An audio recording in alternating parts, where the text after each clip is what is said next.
Assalamualaikum warahmatullahi wabarakatuh. Memang kita tak boleh nafikan kemampuan smartphone yang ada dekat tangan kita. Macam-macam benda dia boleh buat, daripada editing video, buat kerja-kerja harian. Lepas tu pula kalau misalkan anda ni seorang pengguna yang advance, coding pun anda boleh gunakan smartphone. Dan hari ini untuk saya tunjukkan lagi potensi smartphone kita dalam kegunaan seharian dan untuk memudahkan urusan anda dalam kehidupan seharian anda, saya akan tunjukkan cara bagaimana kita boleh jadikan smartphone kita sebagai skrin komputer kedua untuk membantu anda membuat kerja dengan lebih efisien, mudah dan juga pada masa yang sama selesa. Second screen guna smartphone. Nampak tak kat situ macam mana hebatnya smartphone? Tanpa berlengah lagi, jom kita mulakan.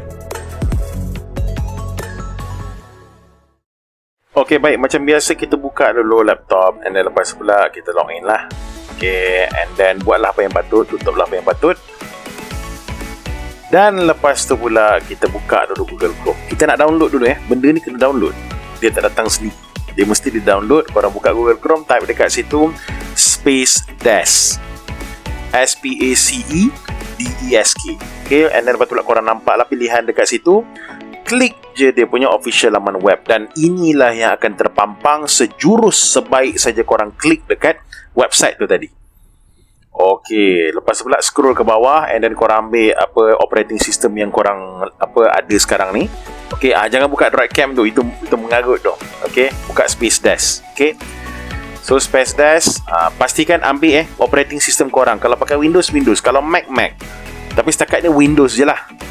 Okey, dekat situ macam biasalah ni kita next saja. Dan kena bagi perhatian Windows 8, siapa pakai Windows 8? Ambil Windows 8. Siapa pakai Windows 10, ambil Windows 10. Okey, lepas tu pula bila korang dah habis download tu, okey, buka je Space Desk tu. And then lepas tu pula inilah dia punya control center dia. Okey, control center dia sekarang ni kita tak payah usik. Tak payah usik pun tak apa. Dia tak ada masalah. Itu saya saja gatal tangan, saya pergi gerak-gerakkan cursor tu. Sekarang kita nak pergi download pakai telefon pula. Okey, ni saya dah download lah. Kamu boleh pergi dekat Play Store, tak ada masalah. Pergi dekat Play Store, type je Space Desk. Okey. And then lepas tu pula bila anda buka je Space Desk dekat handphone ni, anda akan dapat nama komputer and then anda tekan nama komputer anda. Kesemua komputer yang disambungkan dengan Wi-Fi yang sama, tak kisahlah di rumah atau di pejabat, komputer tu boleh didetect. Okey, boleh didetect oleh telefon ni tadi. Okey, boleh dikesan. Okey, so korang pilih nama komputer korang, tekan, and then lepas tu pula nampak dia dah jadikan komputer ni dual screen. Okey, cuma dekat dalam mode yang saya tengah tunjuk sekarang ni, ini mode duplicate. Duplicate ni maksudnya dia tiru sebiji skrin kita. Dan yang best mode duplicate ni, anda boleh kontrol anda punya skrin tu pakai touch screen dekat telefon. Ini sebenarnya rahsianya orang yang guna presentation tu. Orang biasa pakai presentation, nampak kan dia bawa handphone dan sebagainya. Dia sebenarnya control slide dia pakai telefon. Dan korang boleh control slide, dia ada on screen keyboard. Lepas tu pula korang boleh control dia punya gesture dan mouse, semua pakai telefon. Dan komputer akan ikut sebiji. Semua benda yang korang buat kat telefon tu, komputer ikut sebiji. Sebab sekarang dia dah duplicate kan skrin dia. Nampak macam yang saya buat tadi kan. Segala saya tekan, saya pakai komputer. Saya tak buat benda lain. Nampak, saya scroll atas bawah, semua pakai komputer. Okey, and then lepas tu pula okey, yang ni control center dia lah. Okey, control center dia, anda boleh bermain-main dengan setting dia. Okay, ada banyak setting dia dekat sini, tapi saya sarankan tak payah usik pun, sebab setting yang sedia ada, default setting dia dah cukup bagus. Jadi tak perlulah nak pergi tukar HD ke non-HD ke, frame per second dia tinggi ke, tak payah. Okey, satu benda saya nak bagi tahu adalah untuk free version dia ada limitation. Okey, sekarang ni saya nak tunjuk pada anda macam mana cara nak configure display. Okay, macam mana cara kita nak set up display dia. Okey, dia ada dua cara. Sama ada satu, anda nak duplicate display ni, ataupun anda nak extend. Extend ni ibarat anda ada second monitor.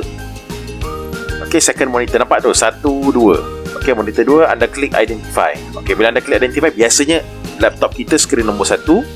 Yang dekat telefon tu akan jadi skrin nombor 2. Dan nampak macam mana saya dah linkkan skrin tu tadi. Yang ini bukan telefon telefon tu telefon, tapi skrin dia sekarang ni semua mirror ataupun semua berpandukan kepada skrin dekat komputer, dan anda boleh ubah posisi. Contoh, kalau nak letak telefon dekat belah kiri, tariklah skrin tu ke belah kiri. Nanti saya tunjuk yang seterusnya. Okey, yang ni saya tukar dia punya mode daripada landscape kepada portrait. Ni kalau korang nak baca komen ke atau nak baca artikel, korang tak suka mode landscape, korang pakailah mode portrait ni tadi. Memang senang, memang best, dan pada masa yang sama korang tak payah pening-pening kepala beli second monitor. Second monitor kalau nak dapat macam ini, paling kurang pun rasa dalam 4-500 jugalah. Kalau dah ada telefon yang skrin cantik, pakailah telefon yang ada skrin cantik, kan? Rugi kalau tak pakai. Macam saya sekarang, saya pakai Poco F3, skrin AMOLED HDR10+, warna cantik. Warna AMOLED memang cantik lah, memang tak boleh pekikai. Ni kira skrin, walaupun dia kecil, tapi pada saya, kalau saya buat kerja macam ni pun, so tak payahlah korang nak pergi mungkin ada yang dah ada second monitor kan, tapi tak payahlah korang pergi carry korang punya second screen sepanjang masa. Ni dah cukup lah. And then lepas tu korang boleh tengok kat sini, kita boleh configure dia punya screen jadi 3 window per screen. Nampak tu? Tiga window yang berbeza tapi dalam satu screen. Tapi of course lah, kita takkan buat macam ni dekat screen telefon sebab kecil sangat. And saya nak tunjuk juga, boleh anda gunakan, sebenarnya dia punya setup ni limitless, unlimited. Kalau macam kata korang ada 3-4 telefon, korang set up lah 3-4 telefon, tak ada masalah, dan korang boleh susun. Contohnya dekat sebelah situ saya ada skrin nombor 2 dalam bentuk portrait. Okay, kita identify kan, monitor 1, 2, 3. Okay, anda boleh tukar dia punya ni orientation kepada portrait. Saya lagi suka macam tu lah. Okay, tapi kalau macam kata korang suka landscape, tak ada masalah. Cuma kalau landscape ni payahlah sikit nak tengok. Okay. Okay, ni cara nak connect. Bila cara nak connect, macam biasa, pastikan ketiga telefon ataupun kedua-dua telefon ni tadi dengan laptop ni mestilah disambungkan kepada wifi yang sama. Tak boleh beza. Kalau korang pakai wifi yang berbeza, confirm tak boleh sambung. So pastikan wifi semua mestilah connect kepada wifi yang sama. Okey, baik. Tu nampak tu, saya drag seamless. Memang macam skrin betul. Okey, Space Dash ni kalau ikut sejarahnya, dia tak begitu terkenal dulu sebab dia ada banyak glitches, ada banyak bug, and then lepas tu pula bila korang tarik tu, dia punya refresh rate ataupun skrin tu nampak lag. Okey, ni cara macam mana korang nak padamkan. Tekan je yang butang macam gambar dokumen tu, lepas tu pula tekan disconnect. Okay, tekan disconnect, tekan OK, and then disconnect. Nak connect, tekan je balik nama komputer korang. Macam dekat situ tadi saya ada 2 komputer kan. Okey, yang ini pula saya nak tunjukkan penggunaan on-screen keyboard. Ni korang boleh nampak dekat telefon. Okey, untuk on-screen keyboard ni mungkin saya akan buat satu video yang baru lah akan datang. Okey, baik. Okey, ni dia mimik sebiji macam dekat dalam screen telefon tu sendiri. Pendek kata, banyak benda yang sebenarnya korang boleh buat dengan menggunakan sistem Space Dash ni. Korang boleh kontrol komputer menggunakan telefon. Korang boleh gunakan on-screen keyboard. Contoh, misal kata korang tengah present, takkanlah korang nak pergi ulang-alik dekat komputer, betul tak? So apa yang korang boleh buat adalah korang boleh gunakan telefon ni. Satu, korang boleh kontrol cursor dia. Nombor 2, korang boleh kontrol keyboard. Contoh, korang tekan Google Chrome. Ingat kalau korang dalam mode duplicate screen tu akan tiru sebiji screen dekat komputer tu. Dia akan ikut screen komputer tu, and then korang boleh tekan mana-mana benda yang korang nak tekan. Contoh, tekan Google Chrome. So tekan Google Chrome, korang tekan on screen keyboard, dan korang type apa saja yang benda yang korang nak, and then tekan search. Tak payah pergi dekat komputer, semua benda boleh kontrol daripada telefon.